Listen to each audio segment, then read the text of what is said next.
Hi everyone, happy Epiphany, Three Kings Day.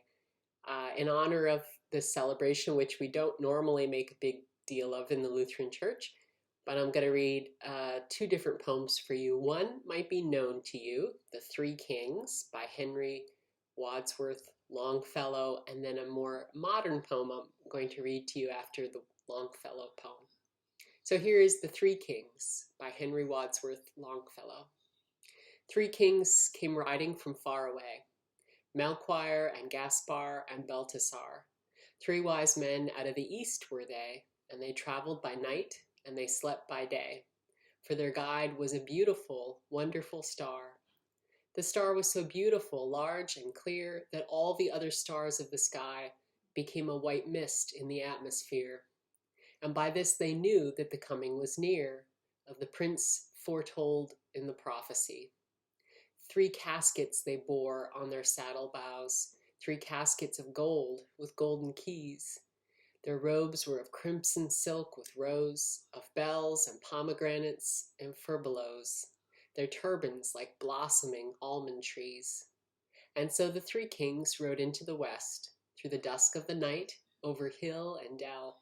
And sometimes they nodded with beard on breast, and sometimes talked as they paused to rest with the people they met at some wayside well.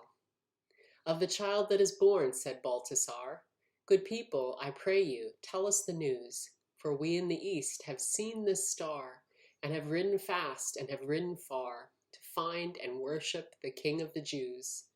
And so the people answered, you ask in vain. We know of no king but Herod the Great.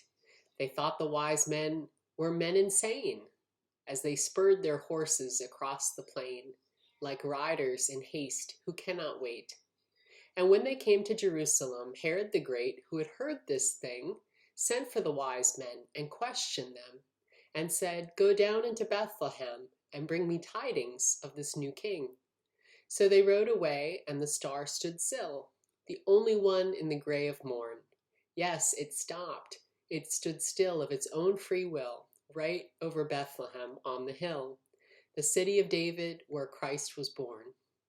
And the three kings rode through the gate and the guard, through the silent street till their horses turned, and neighed as they entered the great inn yard.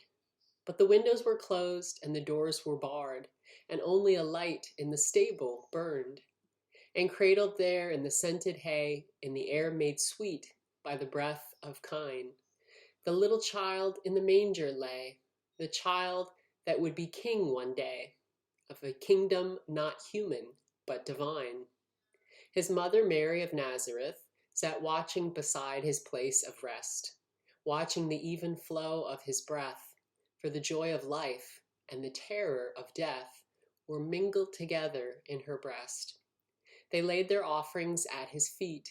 The gold was their tribute to a king.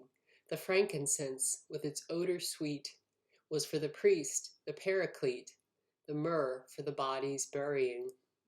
And the mother wondered and bowed her head and sat as still as a statue of stone. Her heart was troubled, yet comforted, remembering what the angel had said of an endless reign and of David's throne. Then the kings rode out of the city gate with a clatter of hoofs in proud array. But they went not far to Herod the Great, for they knew his malice and feared his hate, and returned to their homes by another way. So that's our first poem. Our second poem is much shorter, by Muriel Spark, called The Three Kings. Where do we go from here? We left our country, bore gifts, followed a star. We were questioned. We answered. We reached our objective. We enjoyed the trip.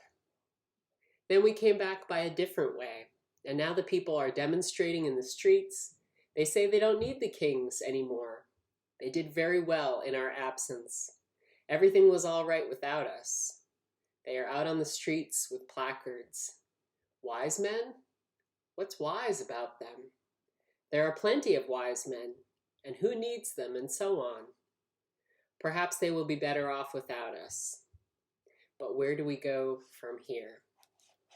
A little bit of an offbeat poem, but a great question about how the arrival of Jesus, the Messiah, does change the world and upset the powerful political dynamics of the time. So I wish you a happy Three Kings Day and blessings as we begin this season of Epiphany.